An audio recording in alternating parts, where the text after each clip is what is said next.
हाँ, अच्छा, मतलब सब कुछ ठीक है।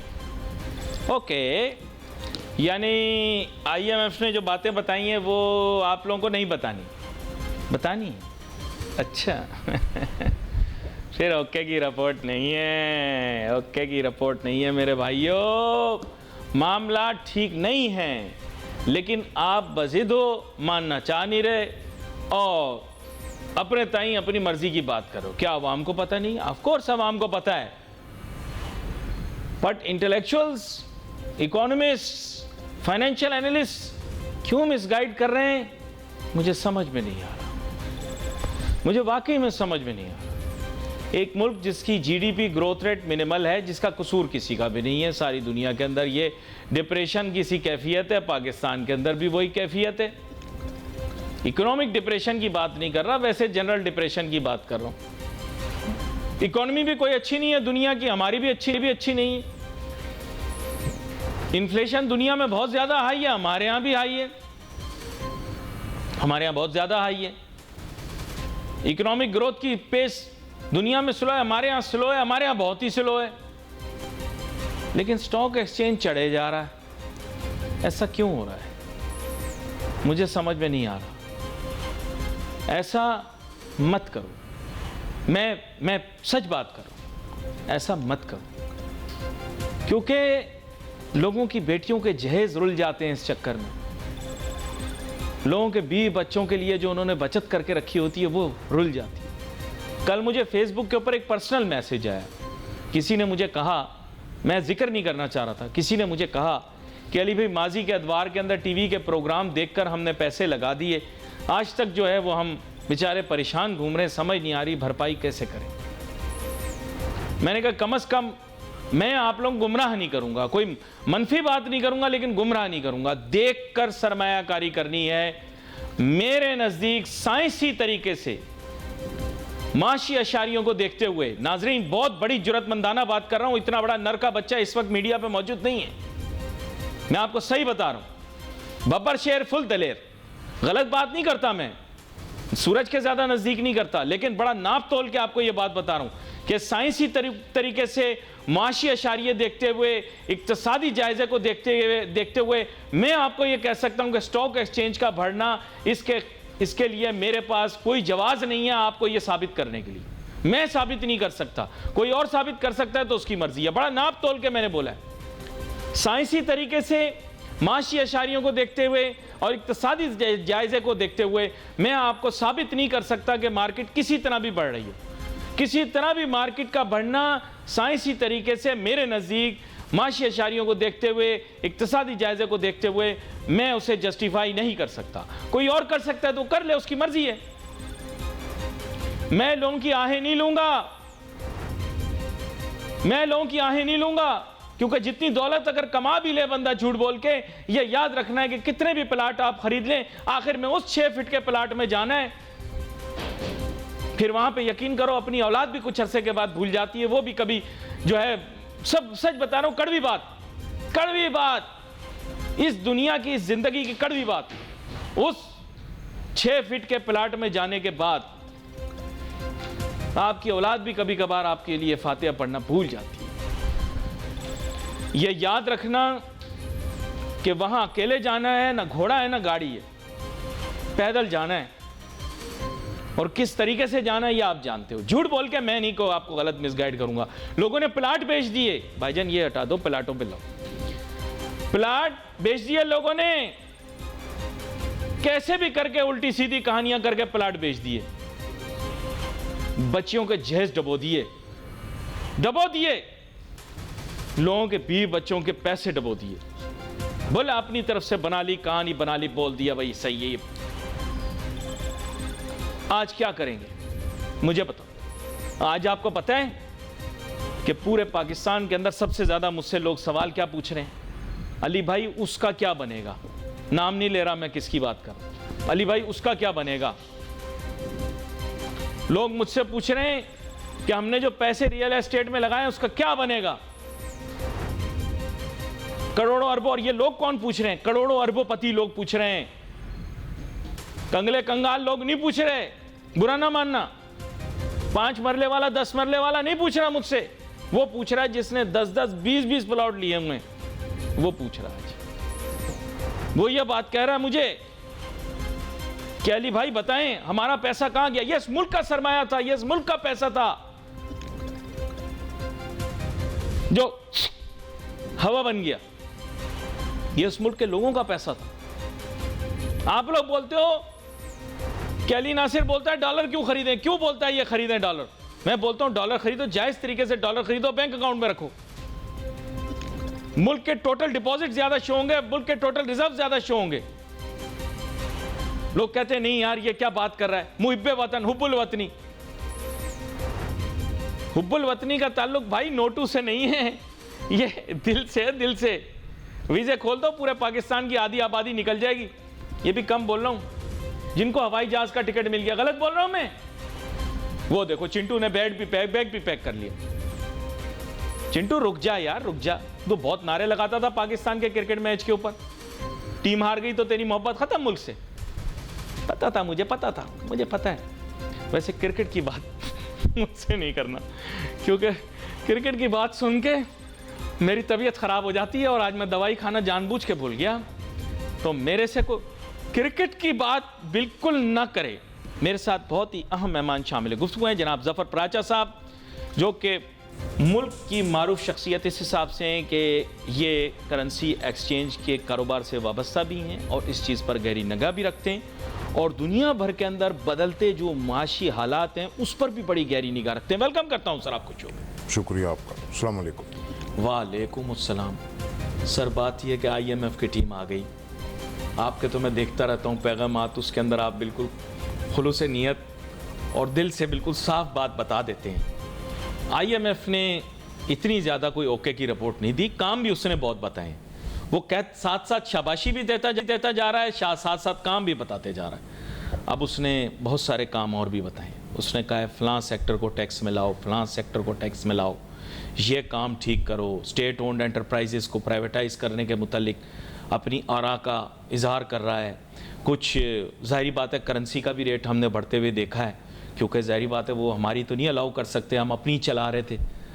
तो खैर उस पर भी बात करता हूँ, लेकिन आगाज़ में बहुत ज़्यादा लोगों का इसरार है डॉलर की कदर में इजाफा हो रहा है। सर आपने दुनिया भर का हर काम कर लिया, मैं आप लोगों के, इन लोगों ने आप लोगों के करेंसी एक्सचेंजों पे इल्ज़ाम लगा दिया कि आप लोगों की वजह से बढ़ रहा है। अब तो आप लोगों ने बेचना ख़रीदना भी छोड़ दिए। सवाल भी आप इतने पूछते हैं, इतने हम लोग हमारे यहाँ दामादों से नहीं सवाल पूछते कि तुम जो वो शादी क्यों करना चाह रहे हो, आप लोग पूछते हैं हमसे, अंगूठे लगवाते हैं, तस्वीरें खींचते हैं, मतलब इतना कहीं नहीं होता।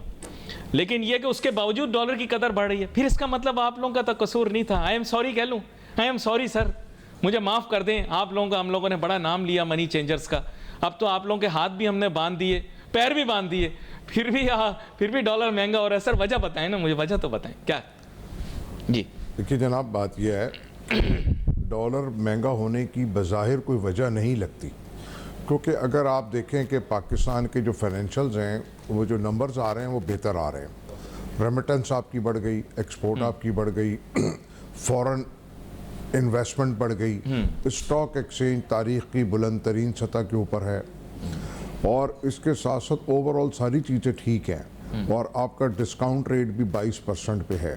लेकिन उन सब की से उलट सिमत पे डॉलर जा रहा है, जो कि हमारी समझ में या माहिरीन की समझ में ये बात नहीं आ रही। इसके ऐसे ना बोलना, फिर ये हर चीज़ का इल्ज़ाम आजकल आप पे लगा देते। मैंने तो ये देखा है कि आजकल कारोबारी सनतकारों के दरमियान आपस में भी लड़ाई हो जाती है, घर में भी लड़ाई हो जाती है, कहते हैं मनी चेंजरों की वजह से हुई है।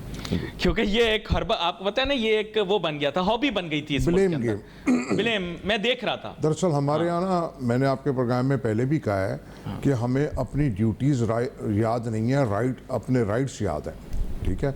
अभी जैसे IMF की बात की आपने कि IMF ने कुछ कहा है हमें करने के लिए, तो मैं समझता हूँ इसमें तो कोई गलत बात ही नहीं कर रहा वो, ठीक है। वो ये कह रहा आप टैक्स लगाएं, बिल्कुल लगाएं।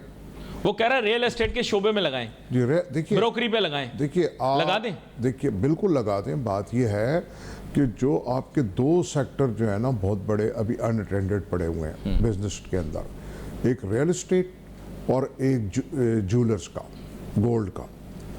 वैसे तो आपका जो एग्रीकल्चर है वो भी एट 100 पड़ा हुआ है, लेकिन ये कब तक ये लोग इसके अंदर money laundering, trade base smuggling, trade base money laundering होगी। ख़ास तौर पर रियल एस्टेट सेक्टर का इतना हमारे मुल्क में चर्चा है, तकरीबन हर तीसरा आदमी प्रॉपर्टी डीलर है। तो उससे अगर आप अपने जीडीपी का देखें, उनका हिस्सा कुछ भी नहीं है, ना टैक्स में ना किसी चीज़ में, और मराद लेने पहुंच जाते हैं। और सबसे बड़ा जो रेट है वाइट का और ब्लैक का, वो ख़त्म होना चाहिए। टैक्स सबके ऊपर लगना चाहिए, सबको अपना हिस्सा देना चाहिए, क्योंकि प्रॉपर्टी के काम में सिर्फ दो लोगों को फ़ायदा है, प्लॉट जिसने इन्वेस्टमेंट की वो, या जो ब्रोकर है। अब ब्रोकर भी आपको पता है, वो ब्रोकर खुद जहाज़ों के मालिक हैं, ठीक है। तो वरना दूसरों के जहाज़ों में घूम लेते हैं, एक ही बात है। तो अगर आप उन पर टैक्स नहीं करेंगे तो क्या फ़ायदा। अब मैं अपनी बात की तरफ वापस आऊँगा डॉलर की बात के ऊपर, कि कुछ बैंक्स ने और कुछ मार्केट प्लेयर्स ने हाइप क्रिएट की, और इसमें जैसे हमारे शब्बर जैदी साहब जैसे लोग और लोग, उन्होंने इदारिये लिखे। इस वक्त में जब मुल्क, देखिए मैंने ये देखा है पाकिस्तान में, जब भी चीज़ें ठीक तरफ जा रही होती हैं, चाहे माशी हालात हों, चाहे आपके अमन अमान के हालात हों, चाहे आपके बॉर्डर के हालात हों, तो जो एंटी स्टेट एलिमेंट्स हैं इन पाकिस्तान और आउटसाइड ऑफ पाकिस्तान, वो एक्टिव हो जाते हैं। चाहे हर आदमी अपने हिस्से का काम कर रहा होता है, कोई दारियाँ लिख रहा है, कोई व्यूज़ दे रहा है, कोई मैनिपुलेशन कर रहा है, स्पेकुलेशन कर रहा है। तो डॉलर के मामले में भी यही हुआ है पिछले 20-25 दिन महीने में। वो होने से एक्सपोर्टर ने बेचना रोक दिया, जो कि आपका फॉरवर्ड के अंदर माइनस में आ गया था रेट उसका। इंपोर्टर जो रुका हुआ था कि भाई ये रोज़ गिर रहा है, मैं ख़रीद लूँगा, तो उसने जो डिले किया हुआ था अपना काम, वो लेने आ गया, और प्लस वो फ्यूचर में लेने आ गया।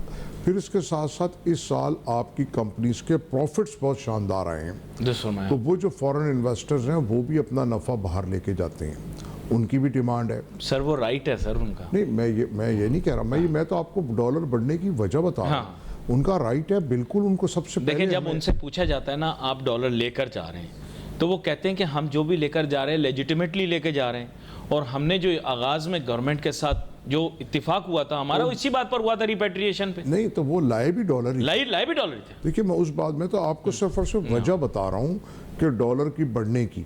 तो एक सबसे पहली बात तो सेंटिमेंट्स बनाए गए, स्पेकुलेशन की गई, जितने भी आपके माशी इशारिये हैं वो डॉलर रेट बढ़ने से मैच नहीं करते। क्यों? सबसे बड़ा आपका स्टॉक ऊपर जा रहा है, तो डॉलर में इन्वेस्टमेंट कोई वजह नहीं बनती है बढ़ने की, बल्कि डॉलर आपके पास आ रहे हैं।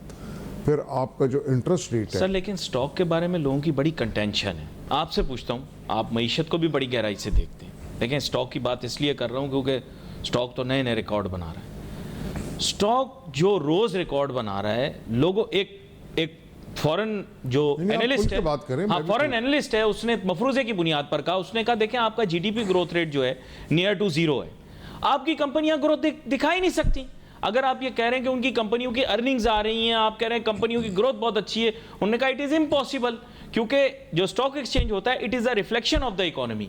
अगर इकोनॉमी में अच्छा हो रहा होगा तो मैं इस बात समझ नहीं वो आपकी, हाँ आप उसको वजाहत करें। अकील करीम डेडी साहब भी हमें ज्वाइन कर चुके हैं, एक लम्हे के लिए उनकी जानिब जा। करीम डेडी साहब, सबसे पहले तो आपको खुशामदीद कहता हूं शो में। Thank you very much.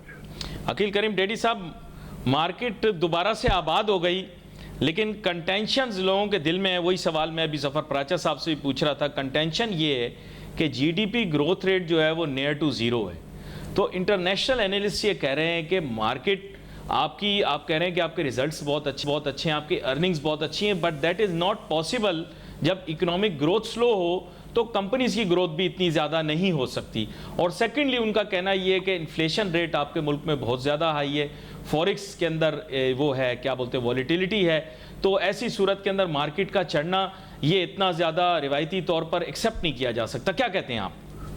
देखें, जो बात लोग कह रहे हैं उसमें किसी हद तक आप ठीक कह रहे होंगे, लेकिन मैं जब आपको समझाऊंगा तो आपकी समझ में आ जाएगी परफॉर्मेंस मार्केट क्यों आ रही है। देखिए, नंबर वन जो आपने कहा इन्फ्लेशन नंबर हाई है, हाई था है नहीं, अब नीचे आ रहा है। लास्ट मंथ आपका इन्फ्लेशन गिरा है, लास्ट जो आपका पीआईबी ऑक्शन हुआ है 2.5 से 3% गिरी है ही।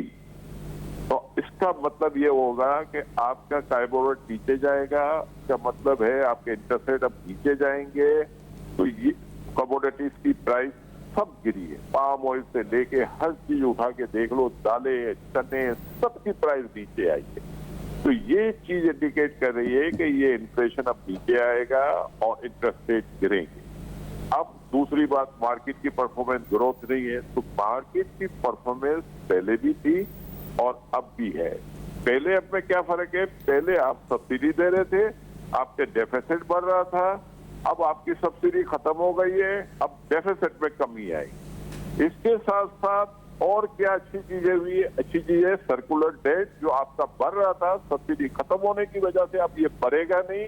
अब आपकी कंपनियों के ऊपर लोड नहीं पड़ेंगे। पहले होते थे ये लिस्टेड कंपनी है, गवर्नमेंट उनको पैसे नहीं दे रही थी तो वो लोगों को डिविडेंड नहीं दे रहे थे, अब ये डिविडेंड देना शुरू कर देंगे। ओजीडीसी, पीपीएल, पीएसओ, ट्वी नॉर्दर्न, 3000, री इंश्योरेंस, ये सारी डेट इनके खड़े हुए थे और इनको पैसे नहीं मिलते थे और ये उठा के हम सब्सिडी देते थे और कंपनियां पैसे कमाती थी, लेकिन गवर्नमेंट की कंपनियां सर पकड़ के बैठी रहती थी।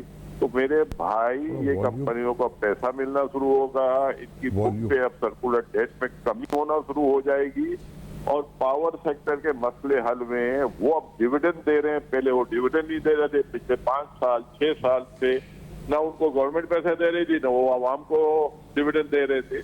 तो मेरे भाई ये बिल्कुल अब साइकिल चेंज हो रही है और ये जो इकोनॉमी है, जब इंटरेस्ट रेट गिरना शुरू होंगे तो आपकी ग्रोथ आनी शुरू हो जाएगी। फिर एग्रीकल्चर सेक्टर पे काम हो रहा है, आपकी जमीनें लोगों को दी जा रही है, ट्रैक्टर की डिमांड बढ़ेगी, फर्टिलाइजर की डिमांड बढ़ेगी, डेट की डिमांड बढ़ेगी। Foreign investor, portfolio investor market में एक्टिव हुआ है, वो पैसे लगा रहा है, लोगों का कॉन्फिडेंस लेवल आज बेहतर हुआ है। पहले कॉन्फिडेंस लेवल नहीं था, लोग डॉलराइजेशन की तरफ चले गए, अब वो वापस आ रहे हैं इन्वेस्टर। हाउसिंग सेक्टर थोड़ा स्लो हुआ है, इस सेक्टर में थोड़ी परफॉर्मेंस आती है तो फिर तो अक्रॉस द बोर्ड आपकी ये जो आप कह रहे हैं ना कि इस वक्त लोग पैसे कमाएंगे, फिर लोग गाड़ियां खरीदेंगे, गाड़ियां बनने शुरू हो जाएंगी। अभी उसमें थोड़ा बहुत ये हम देख रहे हैं कि गाड़ियां नहीं बिक रही है, स्लो हुई है इकोनॉमी और ये वजह होती है इंटरेस्ट रेट और उसमें अब कमी आना शुरू हो जाएगी। तो जैसे ही कमी आना शुरू हो जाएगी बाकी एक्टिविटी शुरू हो जाएगी। और पहले ये होता था कि आईएमएफ वगैरह के प्रोग्राम से पहले नेगेटिव बातें बहुत होती थी, अब आपके पास नेगेटिव बात करने के लिए नहीं है सिवाय रुपी। तो मैं ये समझता हूँ कि जो जो हर्डल्स थी वो दिन ब दिन कम हो रही है, बढ़ नहीं रही। पहले ये होता था कि हर्डल्स हर नए दिन बढ़ती जा रही थी। देखिए ना, हमारी कंपनियां पैसे तो पहले भी कमा रही थी, आज भी कमा रही है। फाइनेंशियल सेक्टर में 25% डिपॉजिट बढ़ा है, तो इससे बड़ी गुड न्यूज क्या हो सकती है कि जो लोग पैसे घरों में रख के बैठे हुए थे अब वो डिपॉजिट में कन्वर्ट हो रहा है। उसकी वजह से बैंकों की लेंडिंग कैपेसिटी बढ़ती है, उसकी वजह से बैंकों के प्रॉफिट बढ़ते हैं। इसमें भी कोई शक नहीं है कि सबसे बड़ा बायर गवर्नमेंट ऑफ पाकिस्तान है जो पैसे ले रहा है। तो अब ये कम से कम पहली दफा हमने ये तो देखा कि आपके जो रेवेन्यू टारगेट जो आप दे रहे हैं वो अचीव कर रहे हैं। अब आपकी सब्सिडी खत्म होने की वजह से सर्कुलर डेट नहीं बढ़ेगा, तो ये तो पॉजिटिव न्यूज है ना, कोई नेगेटिव तो नहीं है। अब ये कह देना कि स्टॉक एक्सचेंज का बढ़ना है उसका इकोनॉमी से कोई ताल्लुक नहीं है, किसी हद तक ताल्लुक है और किसी हद तक आपकी भी बात सही है कि ग्रोथ नहीं है। लेकिन हम लोगों को ये बिफोर टाइम समझ इसलिए आती है चीजें कि हम हमारी अपनी शॉप पे हम बैठे हुए देख रहे होते हैं। अब किसी को नहीं पता कि इन्फ्लेशन गिरा है, लोग कह रहे हैं इन्फ्लेशन हाई है। तो भाई लास्ट अक्टूबर के फिगर उठा के देख लो, नवंबर के और बेहतर फिगर आएंगे। और आपकी फ्यूल की क्रूड ऑयल की प्राइस भी गिरी है। क्रूड ऑयल आप सबसे ज्यादा इंपोर्ट करते हैं, उसका गिरना आपके मफाद में है। आप ब्रेंट इस वक्त $80-82 पे ट्रेड कर रहा है, $97 पे ट्रेड कर रहा था। आपका इंपोर्ट का बिल कम करने में मदद मिलेगी। पाम ऑयल जो $1800 था अब $800-750 पे आया, यह आपको बेनिफिट मिलेगा। वीट की प्राइस 137 रुपए पे चली गई थी, 100 रुपए पे आ गई है, इसमें आपको सपोर्ट मिलेगा। चीनी 200 रुपए पे बिक रही थी, आज 120-140 रुपए के दरमियान बिक रही है, इसमें आपको सपोर्ट मिलेगा। दालें नीचे आई हैं। तो मैं ये कह रहा हूँ कि इन्फ्लेशन नंबर आने से पहले आपको पता होता है कि क्या होना है, क्योंकि ये सारी चीजें तो गिर रही हैं। तो इसका बेनिफिट मिलेगा हमें। इस वजह से हर बात को पूछ लेना चाहिए। अगर किसी के समझ में नहीं आ रही है और हम ये नेगेटिव बातें अपने मुल्क में कब तक करते रहेंगे। ये बड़ा अहम नुक्ता है जिस पर बात हो रही है। स्टेबिलिटी नहीं है जी, उसके लिए हमें काम करने की जरूरत है, पॉलिटिकल स्टेबिलिटी लाने की जरूरत है, जिसमें जो गलती है वो हम बताएं और जो अच्छी बात है वो भी बताएं, लोगों के कॉन्फिडेंस को बेहतर करें। ये तो नहीं है ना कि ये जाके उठा के कहते कि इकोनॉमी का स्टॉक से क्या ताल्लुक है। मेरा ख्याल है ताल्लुक है, हर चीज का ताल्लुक बनता है, छोटी से छोटी चीज और बड़ी से बड़ी चीज सबका ताल्लुक बनता है। स्मॉल इंडस्ट्री को हमें सपोर्ट करने की जरूरत है, तो गवर्नमेंट को चाहिए कि लैंडिंग उन तक भी पहुंचनी चाहिए। बैंकों के साथ बैंक के कोई फार्मूला बनाए कि स्मॉल इन्वेस्टर तक भी पैसा पहुंचे। नहीं, ये बहुत अहम नुक्ता है जिस पर आप बात कर रहे हैं और मैं तो हमेशा आपकी राय का बहुत एहतराम भी करता हूं और उसको बहुत वजन भी देता हूं। यहाँ पे कुछ मेरे ख्याल जफर बराचा साहब, आप अगर इसी बात के ऊपर कुछ इजाफा करें फिर उसके बाद हम अगले मौजू पर जाएं कि ये स्टॉक एक्सचेंज के मुतालिक जो हम बात कर रहे हैं और स्टॉक एक्सचेंज के मुतालिक आपने मेरी, क्योंकि आपने कहा कि आपकी राय थोड़ी सी फर्क है, हो सकता है तायद करें आप। बात यह है स्टॉक एक्सचेंज का बढ़ना बहुत अच्छी बात है, ठीक है, और उसके रिजल्ट्स भी अच्छे हैं, लेकिन उसके साथ साथ हमने मादी में ये देखा है कि वहाँ पे स्पेकुलेशन और मैनिपुलेशन भी होती रही है जो अब हमें नज़र नहीं आ रही, और इसीलिए ये जो स्टॉक है पॉजिटिव मोड में जा रहा है। फिर इसके साथ साथ मैं स्टॉक एक्सचेंज के हक़ में ये बात भी कहूँगा कि हमारे यहाँ जो इन्वेस्टमेंट है वो सिर्फ और सिर्फ 0.2% है अगर हम अपना GDP का या टोटल उसका देखें, जबकि बाकी दीगर ममालिक में 20%, कहीं 15%, कहीं 25% है। हमारे यहाँ सिर्फ और सिर्फ 0.25% से भी नीचे है। तो उसकी वजह यह है कि लैक ऑफ कॉन्फिडेंस पब्लिक का, कि वो जाते हैं डरते हैं कि आज ये बढ़ रहा है कल गिर जाएगा।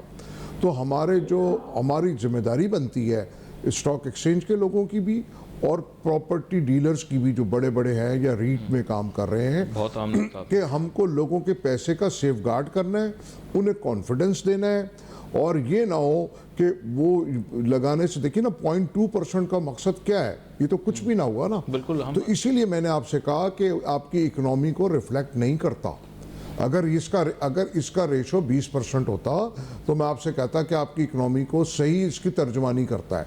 जैसे मैंने आपसे पहले कहा कि प्रॉपर्टी का बिजनेस है उसका जो आपका GDP का हिस्सा है वो कुछ भी नहीं है।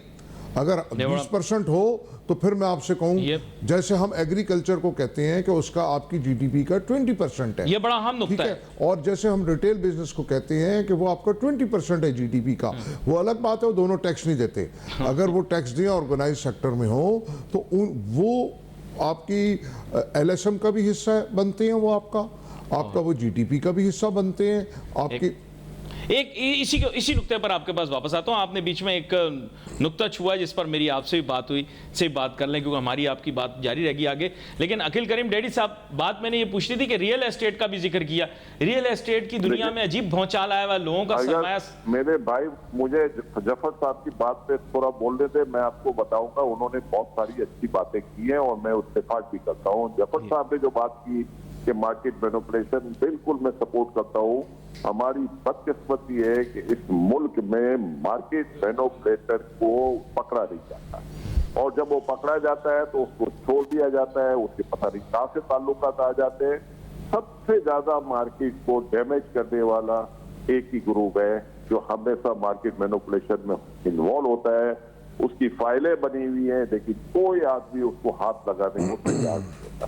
आज अगर उस ग्रुप को हम पकड़ लें तो मैं यकीन से कह सकता हूं कि पाकिस्तान चेंज हो सकता है। दूसरी बात, उन्होंने मार्केट की कैपिटलाइजेशन बहुत कम है, उसको बढ़ाने की जरूरत है। उसको गवर्नमेंट को पूरी कोशिश करनी चाहिए, मार्केट कैपिटलाइजेशन बढ़नी चाहिए। तीसरी बात कि आपके जो इस वक्त स्टॉक्स हैं, मैं आपको ये कहता हूं कि स्पेकुलेशन से अवॉइड करें, बिल्कुल ना करें स्पेकुलेशन, सिर्फ और सिर्फ इन्वेस्टमेंट करें। आज भी आपके पास ऐसी कंपनीज हैं जो आपको अच्छा रिटर्न दे सकती है, और ये सिर्फ ही इक्विटी मार्केट में 3 साल 4 साल में पेबैक हो सकता है आपके जितने पैसे आप इन्वेस्ट करते हैं।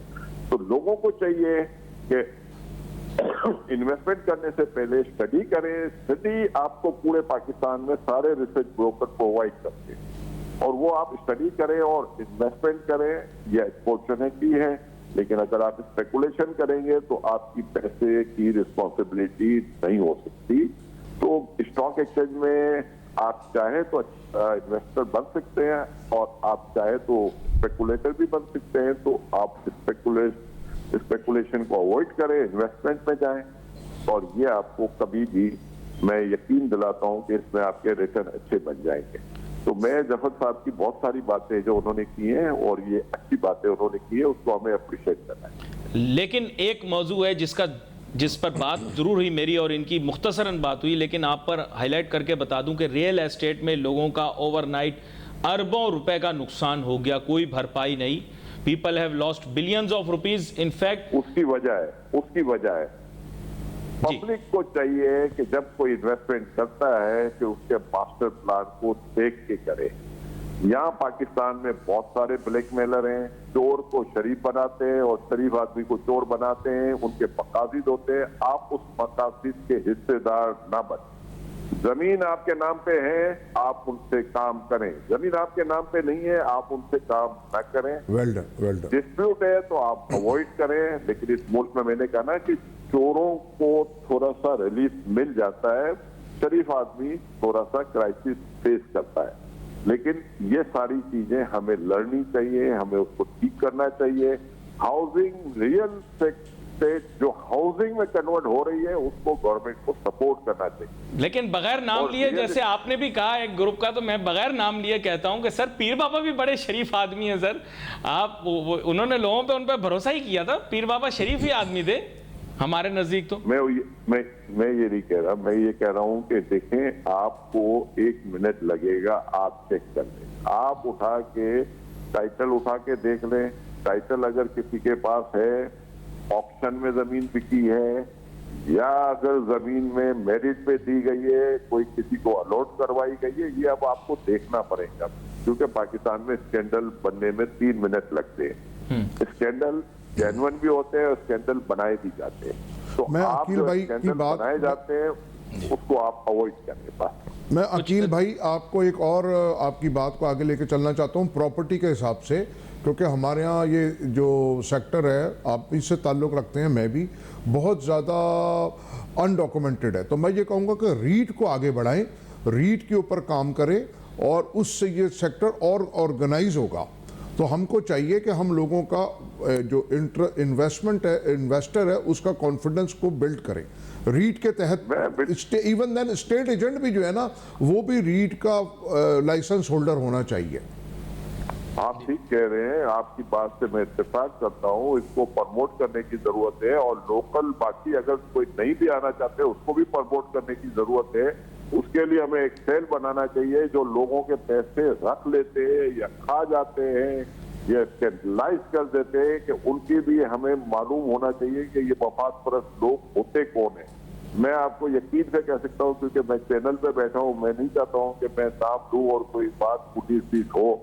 बेहतर यह है कि गवर्नमेंट लेवल पे एक कमेटी बननी चाहिए, हर सिटी के लेवल पे एक कमेटी होनी चाहिए, ताकि लोग जो पाकिस्तान से नॉन रेजिडेंट पाकिस्तानी पाकिस्तान में इन्वेस्ट करते हैं, अब मुझे ये बताएं कि नॉन रेजिडेंट पाकिस्तानी पाकिस्तान में आके इन्वेस्ट करते हैं और इन्वेस्ट करते हैं, तो उनके ऊपर आप जब प्लॉट वो खरीदते हैं और उनके नाम पे जब प्लॉट ट्रांसफर होता है तो 3% आप उनसे एडवांस इनकम टैक्स लेते हैं। अरे भाई साहब, वो तो अपना टैक्स देते हैं आउट ऑफ सिटी, वो जहाँ रहते हैं वहाँ टैक्स देते हैं, तो उनको इनकम टैक्स में आप एडजस्टमेंट दोगे कब?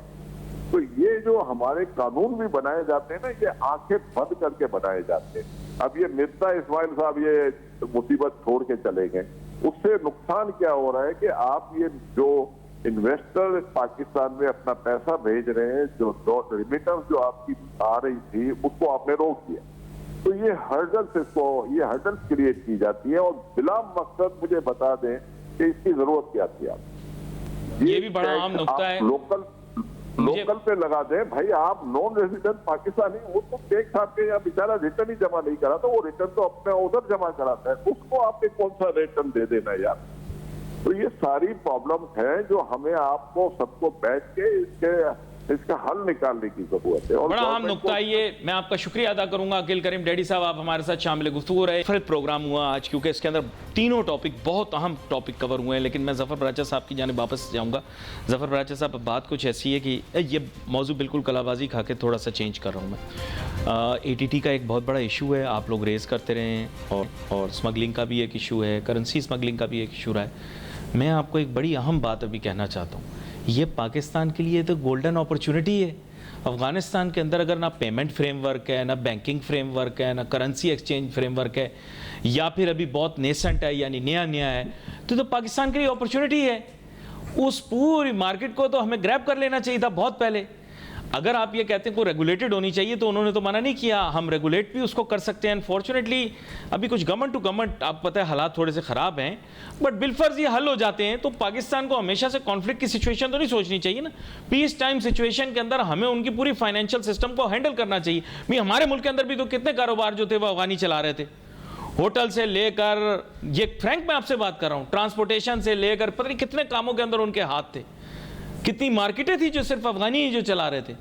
तो पाकिस्तानी भी कुछ बिजनेस फाइनेंशियल मार्केट का वहाँ का संभालते, कैपिटल मार्केट का वहाँ तो है ही नहीं ना, ये नॉन एग्जिस्टेंट चीज़ें।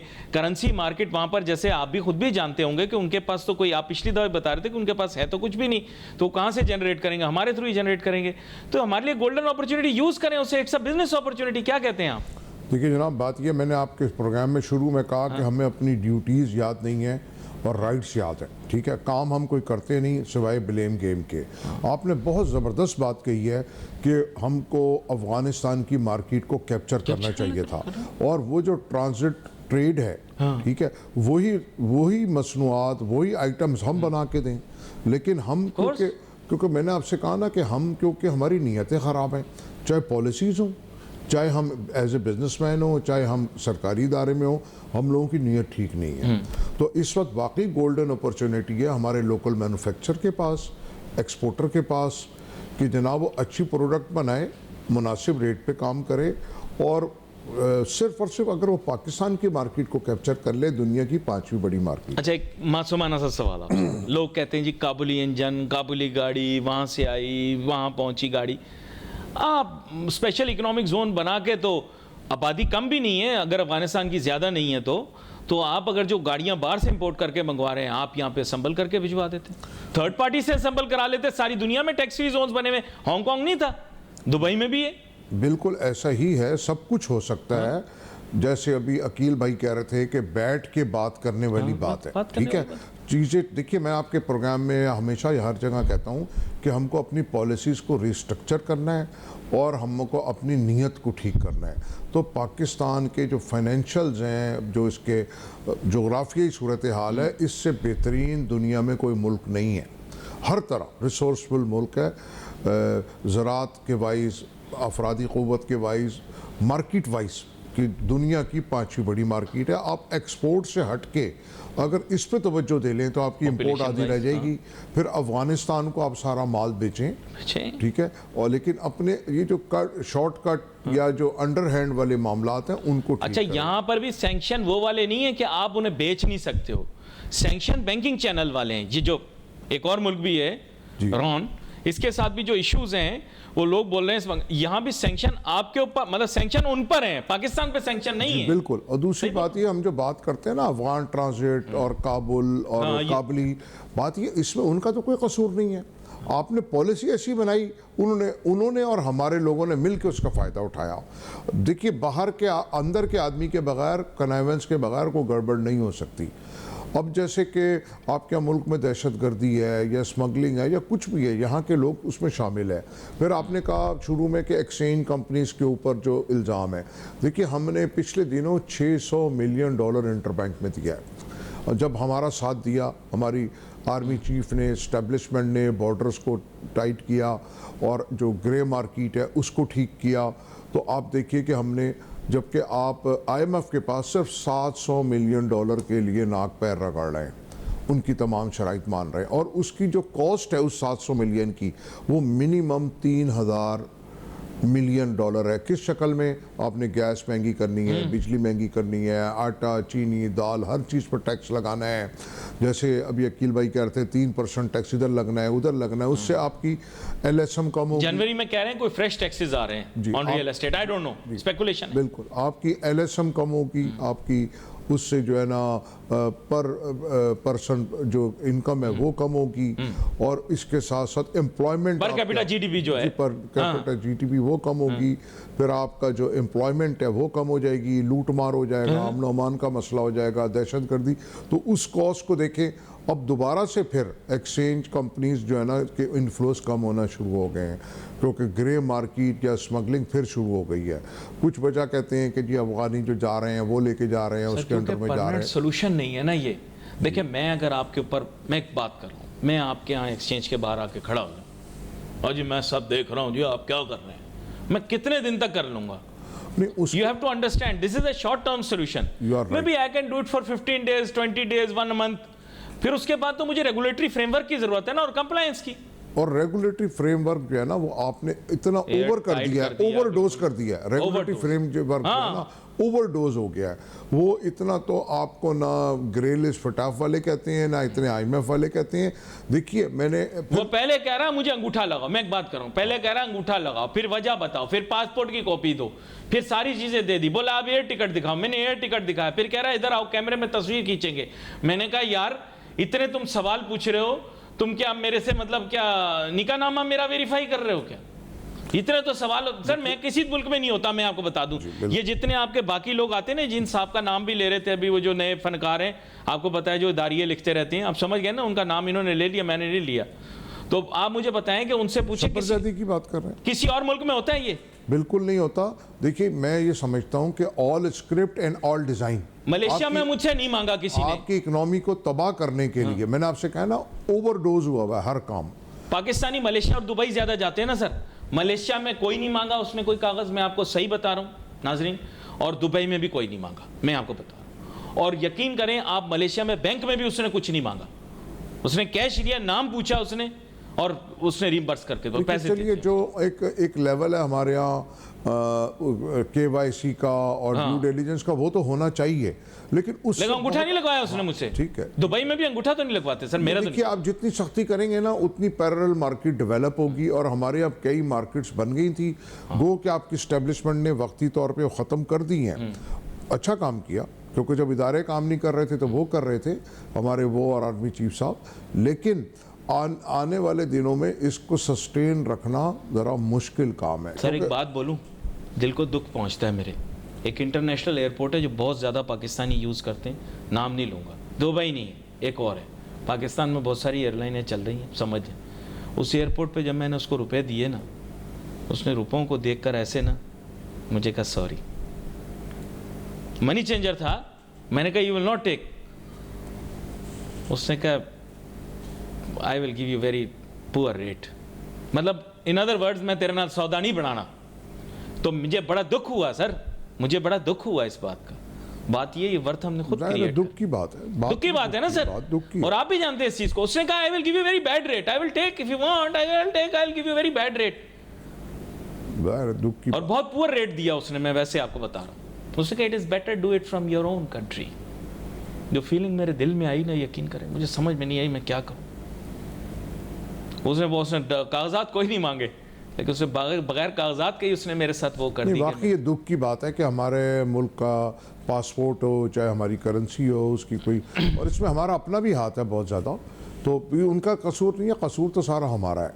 हमको चीज़ें ठीक करनी पड़ेंगी, रिस्ट्रक्चरिंग करनी पड़ेगी, और अपनी ड्यूटीज़ निभानी पड़ेंगी, सिवाय ब्लेम गेम के अपने आप को ठीक करना होगा। वैसे अकील करीम डेडी साहब ने कहा कि शरीफ लोग, रियल एस्टेट की बात उन्होंने कहा, शरीफ लोग पहचान के उनको, सर अब हमें क्या पता शरीफ कौन है कौन नहीं है, कि किस तरह से मुझे पता लगेगा किसी के किरदार का, तो मैं नहीं बता सकता कारोबार करते हुए। कि हमें डॉक्यूमेंट्स देख लेने चाहिए। और ये जो एक निज़ाम चल पड़ा है ना हमारे यहाँ बुकिंग का, जैसे मैं ओपन फाइल, जैसे मैं आपसे हमेशा कहता हूँ कि प्लॉट की जगह यहाँ पाबंदी होनी चाहिए कि मकान बना के बेचें, नंबर 1, और साकरा अकाउंट होना चाहिए, ठीक है जनाब, कि उसके अंदर जो वो पैसे आए जब वो बन जाए तब वो डिलीवर हो, जैसे दुबई टाइप। जी, जैसे यूएई में होता है ना। यूएई में होता है। और फिर जैसे हमारे दुनिया में है फिनिश गुड बिकती है, आप बना के बेचें तो आपके यहाँ स्पेकुलेशन भी कम हो जाएगी, आपके प्राइजेस भी कम हो जाएंगे। अच्छा, उनके यहाँ सिस्टम ये है कि वो पैसे भी पूरे नहीं छोड़ते बिल्डर को भी ना, वो कहते हैं पहले सारा प्रोजेक्ट कंप्लीट हो जाए फिर उसके कुछ टाइम के बाद पैसे रिलीज करते हैं, मैंने सुना है। टाइम टू टाइम करते हैं, उसकी काम देख के। लेकिन हाँ। मैं ये कहता हूँ वो उनकी इकोनॉमी है, हमारे यहाँ हम ये भी अफोर्ड नहीं कर सकते।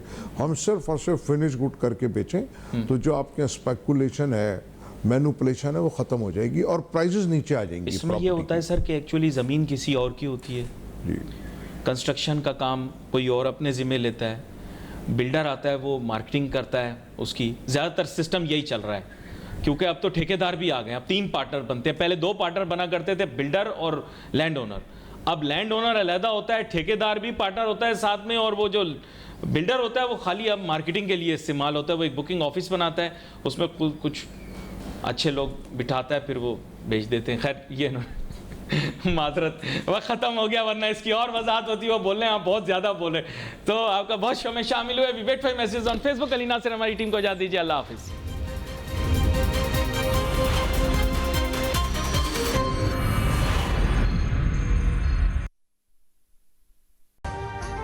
अभी सब्सक्राइब करें ताकि कोई खबर रह न जाए।